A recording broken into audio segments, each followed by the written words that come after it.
It's a rainy day in December 2017. You wake up, go to school, do your boring classes, come home, do your homework, and you get on your Xbox. You see there's a new game that's free to play. You download it and start playing. Well, what game did you just download? It has to be Fortnite.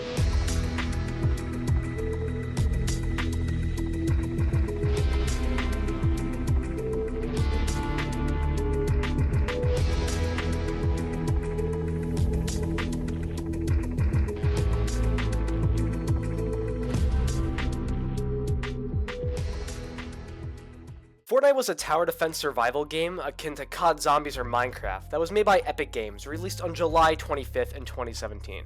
But when that game, Fortnite Save the World, didn't sell like expected, one man on that development team, Donald Mustard, had to step up and do something about it. After one car ride with a bunch of other high-ups at Epic, and seeing a school bus, he knew what he had to do. He pitched Fortnite Battle Royale, making it in only 2 months, then releasing it on September 26th.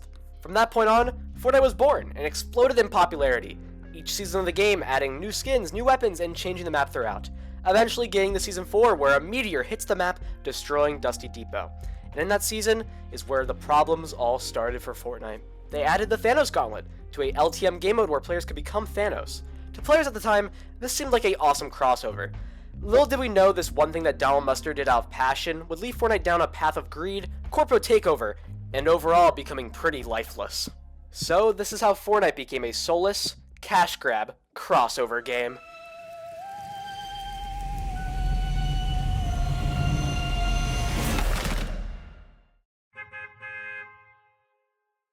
Donald Mustard's vision for Fortnite was a sandbox where you could be anyone and do anything. A couple months into BR's lifespan, Donald would pitch a Fortnite crossover with Marvel and DC, Marvel getting Thanos into the game early, while DC had to wait. We got the whole Thanos LTM I mentioned earlier, but only 4 seasons later we got a Endgame collab when the movie was coming out, giving us another LTM, and giving us actual skins that we can buy in the shop, except these aren't actual Marvel characters, Star-Lord and Black Widow. It's Fortnite models cosplaying as them, which was kind of weird, but eventually we got that DC collab Donald wanted, giving us a POI and items like a Batarang. The difference between this time and the last time we got a collab with the Marvel Endgame thing was that it was in the main game. This was the start of Fortnite colliding with its crossovers into the main game, which later down the line would basically just be the blueprint for every crossover in the future.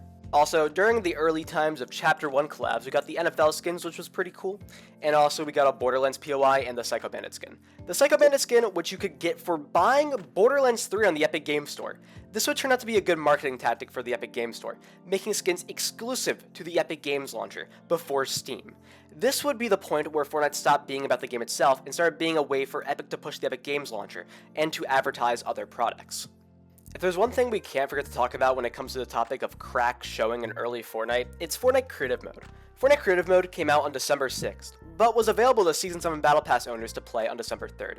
This mode in its early stages was fairly simple. You had channels to link things together. You also had prefabs that were just already built buildings in Fortnite. You also had some exclusive devices for the mode. You also had access to every weapon and item in Fortnite.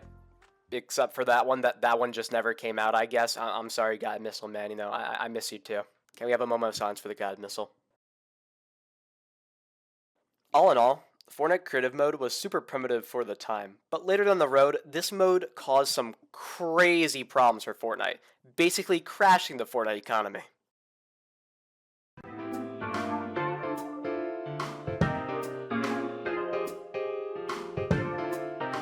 Now we enter Fortnite Chapter 2.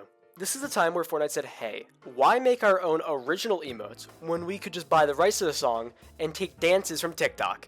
I look back on the OG emotes from Chapter 1 very fondly.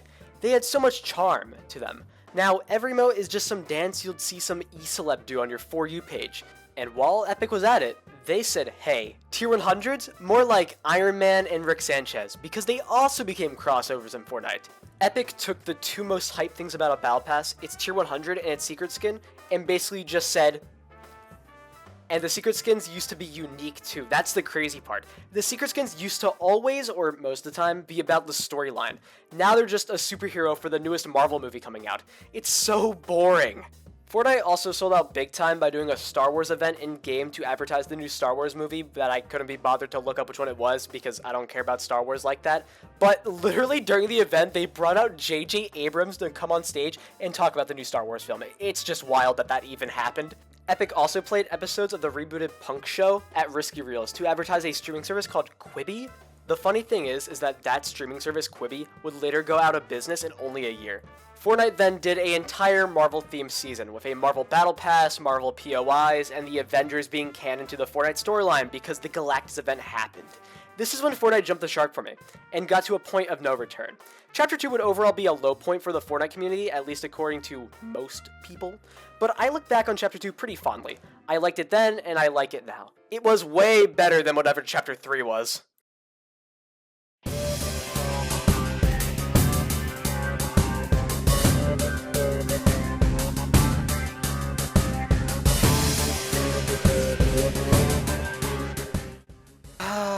Man, Chapter 3 sucks. Every Battle Pass Tier 100 is a crossover. It didn't make it better that during this chapter we stopped getting any unique dances entirely. We just kept on getting more and more slop. On a real note, I hate Chapter 3. It doesn't help that the storyline went to garbage right after Season 2. Also on top of that, this is where we start getting yearly chapters, which is so boring because we always know what's going to happen every chapter. The map will have to explode at the end. There's nothing special now. It ruins the impact of everything going on in the game, making everything seem a lot more robotic. And overall, it sucks the life out of the mystery of what will happen next, basically handicapping the story to always circle around until the map explodes at the end. Chapter 4 though, I have nicer things to say about this chapter. I actually like this one. We went back to getting actual Tier 100s, and the storyline was still garbage, but overall I like this map and I like the gameplay a lot more for the most part. The problem with Chapter 4 is that on September 8th, 2023, during Chapter 4 Season 4, Donald Mustard announced he retired from working at Epic. He's been retired for a while. The last season he was working on was Chapter 3 Season 3. No wonder the storyline went off the deep end right after that season. Me and my friend Snazzy talked about him leaving Epic on our podcast, Ego Surf. Please go check it out. Please, I beg. Guys, please go. Guys, please check it out. But our theory on the podcast about why Donald left is because he knew where Epic was going with Fortnite, becoming more corporate and less of a creative outlet for his storytelling, and more of how much money can we make. Speaking of money, on September 27th, Epic laid off 900 employees, most likely because of them having to pay tons of money to slimy, shady creative map creators who make Garden of Bam Bam vs Skibidi Toilet gun game, because in simple terms, they were spending more money than they were making money. I wonder how Epic could make that money back. Maybe from making new game modes so they could suck all the money right out of their player base? They wouldn't actually do that, right? Right?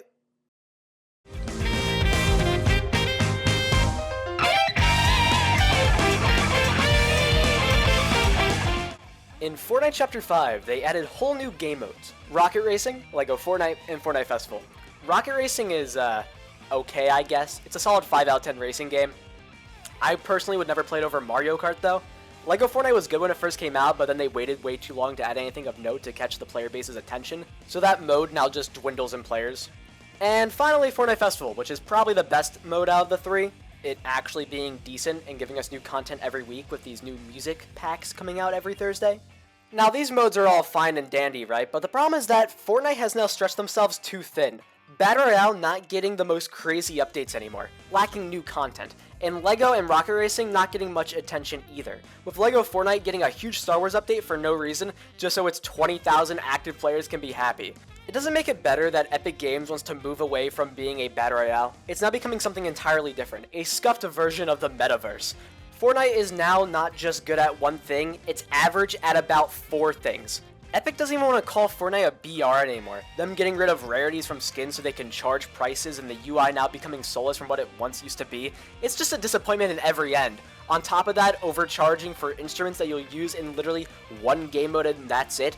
Also, giving us literal skin packs for Lego Fortnite? This isn't Minecraft, get out of here!